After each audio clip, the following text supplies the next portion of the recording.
गुरु भक्ति योग।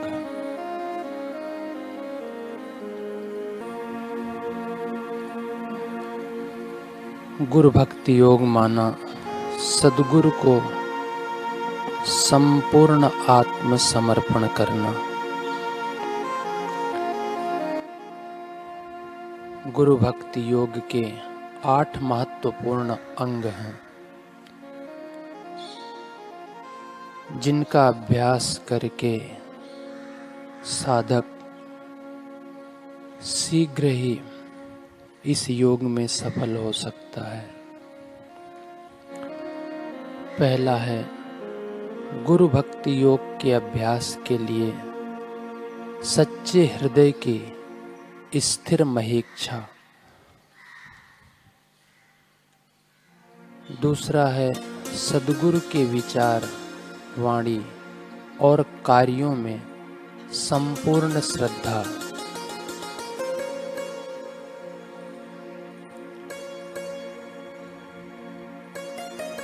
तीसरा, गुरु के नाम का उच्चारण और गुरु को नम्रता पूर्वक साष्टांग प्रणाम।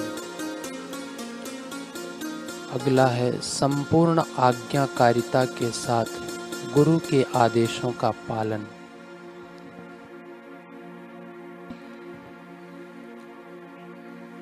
बिना फल प्राप्ति की अपेक्षा सद्गुरु की सेवा।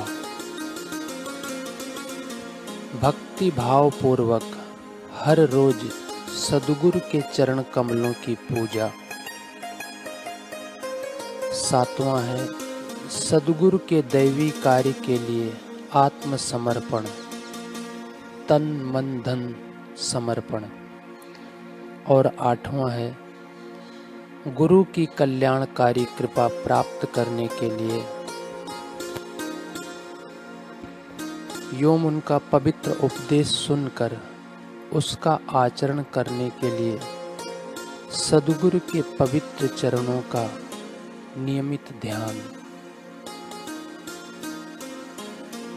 ये 8 गुरु भक्ति योग के महत्वपूर्ण अंग हैं। गुरु भक्ति योग का एक स्वतंत्र प्रकार है। मुमुक्षु जब तक गुरु भक्ति योग का अभ्यास नहीं करता, तब तक ईश्वर के साथ एक रूप होने के लिए आध्यात्मिक मार्ग में प्रवेश करना उसके लिए संभव नहीं है।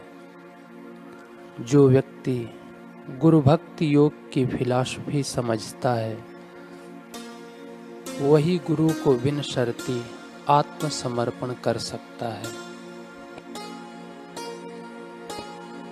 जीवन के परम ध्येय अर्थात आत्म साक्षात्कार की प्राप्ति गुरु भक्ति योग के अभ्यास द्वारा ही हो सकती है।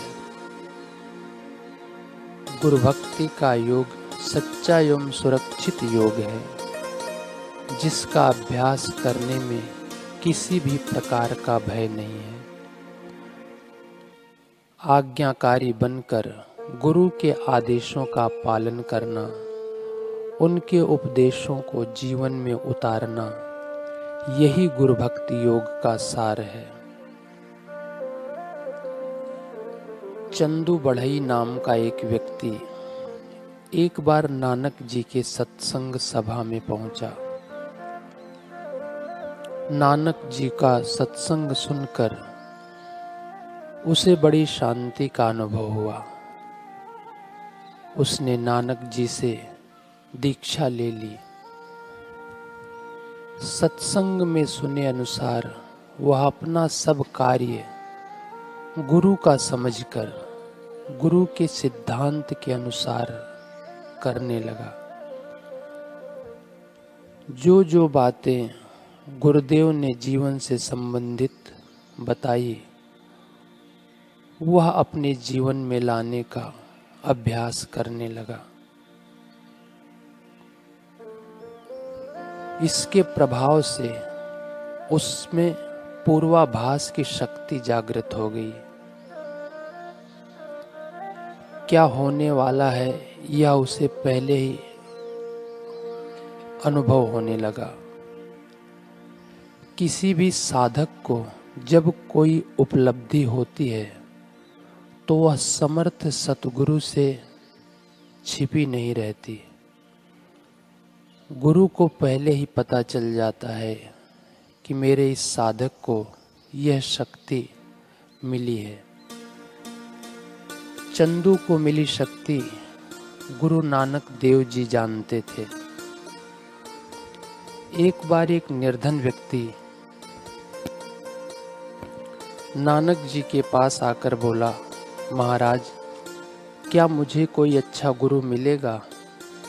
नानक जी बोले, हाँ मिल जाएगा। कौन है? नानक जी ने कहा, चंदू बढ़ई, तुम उसके पास जाओ, वह बताएगा। वह व्यक्ति चंदू बढ़ई के पास गया तो चंदू बढ़ई अर्थी बना रहा था।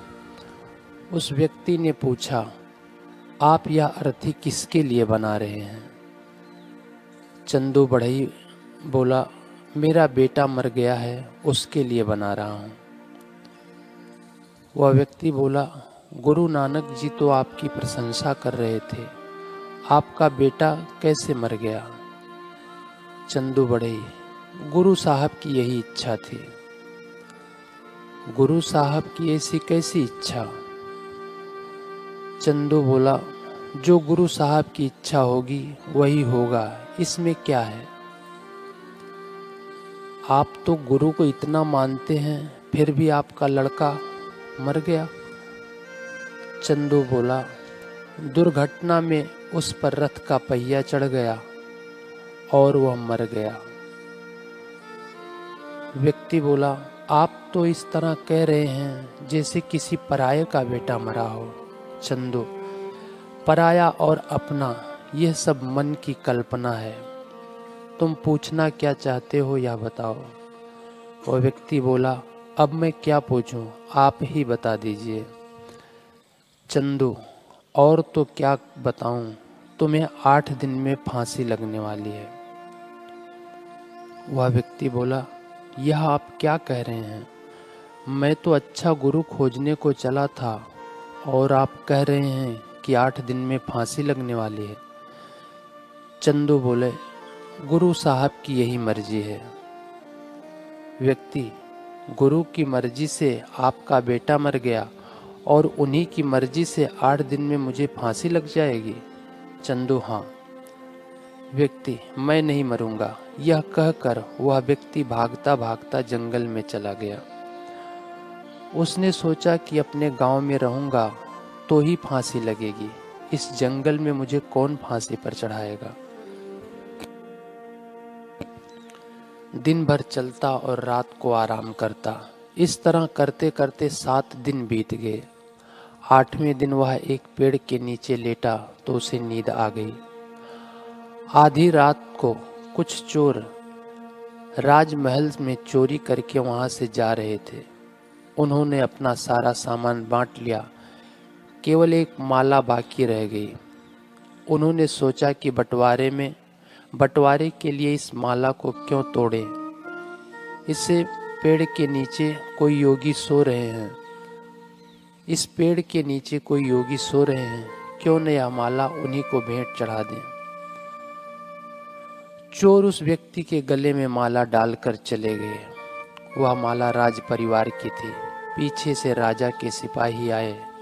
राजा की मोतियों की माला देखकर सिपाहियों ने उसे ही चोर समझकर पकड़ लिया और राजा के पास ले जाकर कहा, सारा माल इसी के पास है, किंतु यह बताता नहीं है। राजा बोला, इसे फांसी पर चढ़ा दो। जब उसे फांसी के तख्ते पर लाया गया तब उससे पूछा गया, तेरी अंतिम इच्छा क्या है? तब उस व्यक्ति ने कहा, मेरी अंतिम इच्छा चंदू बढ़ई से मिलने की है, क्योंकि उसी ने मुझे बताया था कि 8 दिन में मुझे फांसी लगने वाली है। चंदू बढ़ई को बुलाया गया। चंदू बढ़ई नानक जी के भक्त हैं, यह जानकर उस व्यक्ति को उनसे थोड़ी देर बात करने की छूट मिल गई। वह व्यक्ति चंदू बढ़ई के आगे गिड़गिड़ाने लगा, कुछ भी करके मुझे इस संकट से बचा लीजिए। चंदू बढ़ई ने कहा, गुरु साहब से प्रार्थना करो, उनकी मर्जी होगी तो आप बच जाओगे। वह व्यक्ति प्रार्थना करने लगा।